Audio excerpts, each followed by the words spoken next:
श्री राम ज्योतिष India YouTube channel में सभी ज्योतिष प्रेमियों का स्वागत है।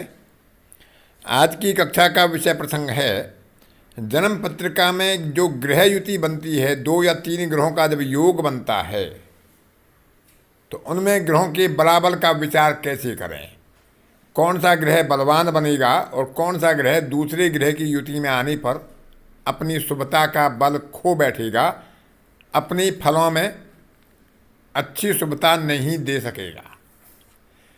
बलाबल में वह बलवान होने के बाद भी, श्रेष्ठ बलवान होने के बाद भी, षडबल में बलवान होने के बाद भी, भावबल में बलवान होने के बाद भी, दिग्बली होने के बाद भी यदि वह किसी ऐसे ग्रह के साथ आता है जिसके साथ उसका प्रभाव क्षीण हो जाता है तो वह अपने प्रभाव शुभता के रूप में बहुत अच्छे नहीं दे पाता है।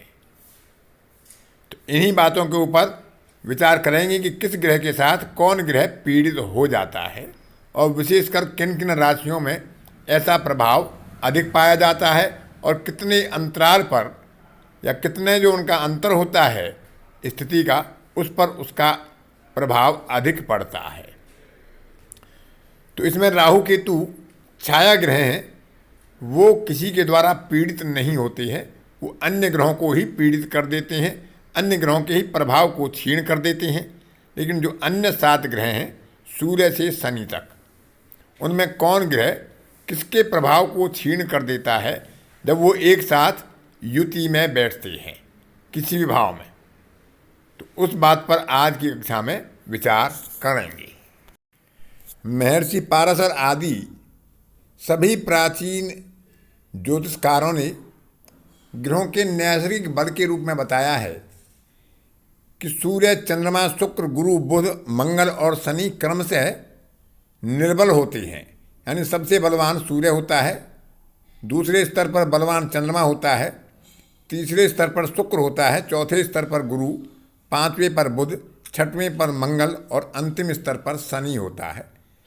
षडबल की गणना में इनका विंशोपक बल जब विचार किया जाता है तो सूर्य का 7, चंद्रमा का 6, शुक्र का 5, गुरु का 4, बुध का 3, मंगल का 2 और शनि का 1 रूप लिया जाता है। तो इस प्रकार से जब इन ग्रहों की सामान्य युति होती है तो जिसका बल अधिक होता है वह ज़्यादा प्रभावी होता है, जिसका बल कम होता है उसका प्रभाव वहाँ पर कुछ कम हो जाता है।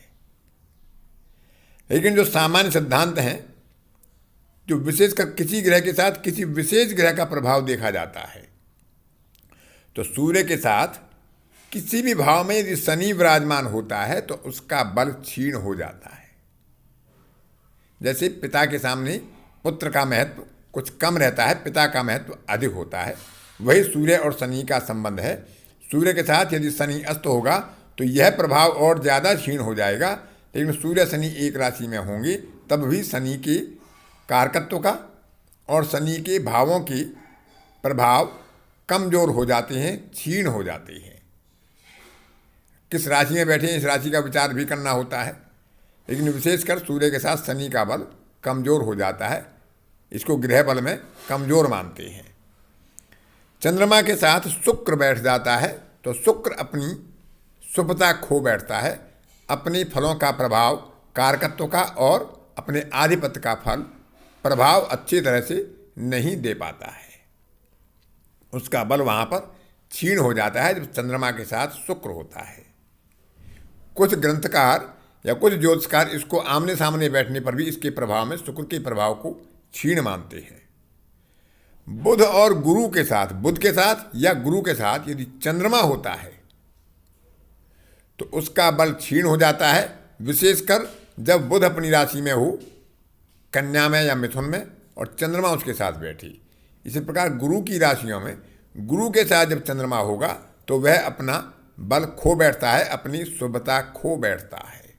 जबकि गुरु और चंद्रमा का योग गज केसरी योग कहा गया है, लेकिन अन्य राशियों में यह योग बहुत अच्छा प्रभावी होता है। विशेषकर चंद्रमा की राशि में गुरु और चंद्रमा का योग अच्छा प्रभाव देता है, चंद्रमा अपना अच्छा प्रभाव देता है। लेकिन गुरु की राशि में चंद्रमा यदि गुरु के साथ होता है तो वह अपनी शुभता या अपना बल खो बैठता है, क्षीण हो जाता है।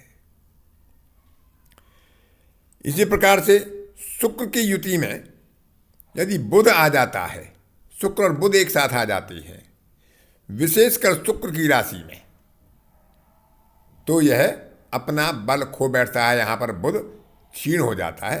लेकिन बुध की राशि में यदि शुक्र होगा, बुध के साथ शुक्र होगा, तो यहाँ पर बुध अपना प्रभाव नहीं खोता है, बुध अपना प्रभाव बनाए रखता है। लेकिन शुक्र का प्रभाव भी क्षीण नहीं होता। शुक्र का प्रभाव जैसा राशिगत या भावगत होना चाहिए वैसा प्रभाव वह प्रदान करता है। इसी प्रकार से शनि की युति में मंगल और गुरु बैठते हैं तो मंगल और गुरु भी क्रमशः अपना बल खो देते हैं, अपनी शुभता खो देते हैं। विशेषकर शनि की राशि में जब गुरु बैठता है और शनि और गुरु की युति होती है तो गुरु अपना प्रभाव नहीं दे पाता है। अन्य राशियों में भी उसका प्रभाव क्षीण होगा, लेकिन शनि की राशि में शनि और गुरु एक साथ बैठते हैं तो वह प्रभावहीन हो जाता है। आपने देखा भी होगा और यह ज्योतिष ग्रंथों में बताया भी गया है कि नवम दशम का जो योग होता है, नवमेश और दशमेश का योग यदि नवम में या दशम में होता है तो वह धर्म कर्माधिपति योग बन जाता है। लेकिन मेष राशि में यदि दशम भाव में नवमेश और दशमेश होकर गुरु और शनि विराजमान होते हैं तो वह धर्म कर्माधिपति योग होने के बाद भी अपना शुभ फल जातक को प्रदान नहीं कर पाता है, जबकि यहाँ गुरु का नीच भंग भी हो जाता है। लेकिन शनि की राशि में शनि के साथ बैठने वाला गुरु अपना प्रभाव खो बैठता है, अपने भाव का, अपने कारकत्व का, अपने आधिपत्य का प्रभाव, स्थिति का प्रभाव खो बैठता है, उसका भाव क्षीण हो जाता है। शनि के साथ बैठने पर मंगल भी पीड़ित हो जाता है।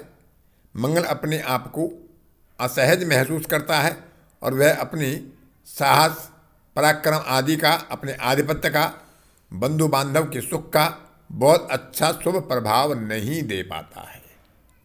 लेकिन यदि मंगल स्वराशि में होता है तब वह शनि के सामने अपना प्रभाव क्षीण नहीं करता है। लेकिन सामान्यतः शनि और मंगल की युति या परस्पर आमने सामने की दृष्टि या चतुर्थ दशम दृष्टि जो होती है तो वहाँ पर मंगल पीड़ित पाया जाता है।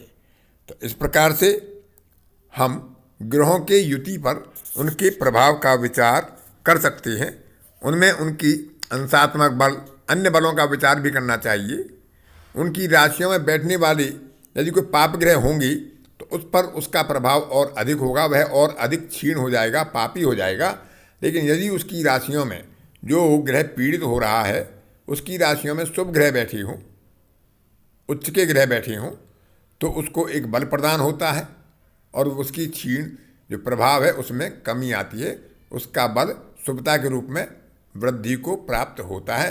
लेकिन स्थिति में जो युति होती है, युति का प्रभाव ग्रह पर पड़ता है और उसके प्रभाव में कौन ग्रह बलवान होता है, कौन क्षीण हो जाता है, यह एक सामान्य विचार आपके सामने प्रकट किया। आज की कक्षा में इतना ही।